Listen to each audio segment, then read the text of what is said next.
Cold water tail, broken tail, dead tail, rudder tail, swimmer's tail. All these refer to what are commonly referred to as drop tail or limber tail. So we had a dog in our family who was a lab who at the start of every summer, he'd be entering the water and he would suffer from pretty extreme drop or rudder tail, whatever you want to call it.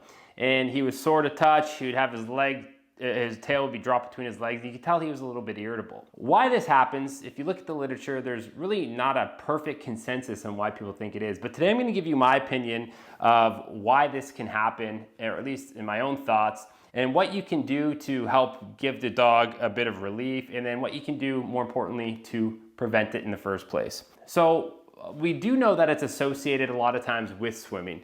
A lot of people think that dogs use their tail like a rudder in there. I just don't think that's the case. I think it's more of a stabilizer, but they're really not working the muscles that hard. What I've noticed is when the dog is coming out of the water, they're doing excessive amounts of shaking.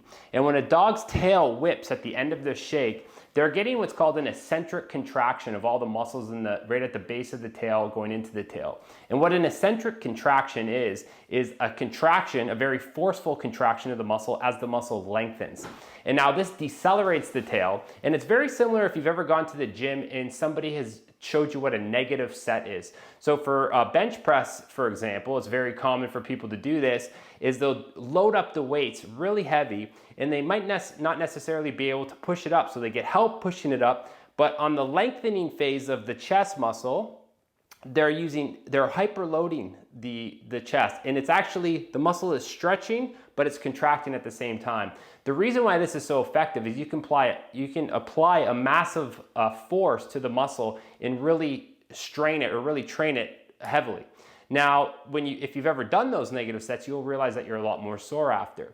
So I think the same is the case with a dog when they're in and out of the water. We'll use that as an example when they're doing excessive shaking.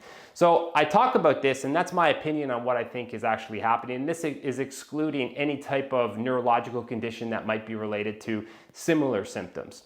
Now, what's important here is that these eccentric contractions that are happening over and over again will cause what's called delayed onset muscle soreness, or you might have heard it referred to as DOMS.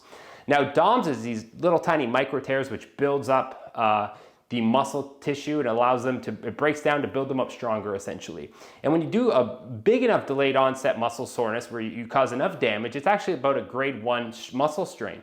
So that's why the dog is very tender in that area, and that's why they don't want to lift their tail, because if they use those muscles, it's going to create a lot of soreness. Now, the other thing is, you know that this is most likely the case if, as the summer progresses or the time they spend doing those activities that cause it in the first place, doesn't re-aggravate the condition and cause it. And the reason why is because they're becoming conditioned, the muscle's building up again, to stabilize that area when they're doing the excessive shaking. So how can you prevent this? Well, step one is understand the mechanism of the injury and try to precondition the dog essentially leading up to it. So you can do that by introducing them slowly to water, leading up to a weekend away that you might have at the start of the year. Or when you are away, just allow them less time in and out of the water. So you put a limit on their activity, because we all know that the dog won't. The other thing you can do if they do have the signs and symptoms of this drop tail is, one, is just rest. Allow them to rest, allow them to get a little bit of recovery. Like I said before, if you huck a ball, like for Bo here, if I throw a ball off the dock in the summer, he could be on 2 legs only, and he'd still want to dive in after it. So give them a little bit of rest. Don't encourage them to do more than they want to do as well. The other thing you can do is provide anti-inflammatories to the dog. Now, do you need really heavy-duty anti-inflammatories like that are prescribed from a vet? Probably not, because they typically get better in a few days, but you can use anti-inflammatory supplements. This just helps reduce the amount of strain to that area into the muscle fibers.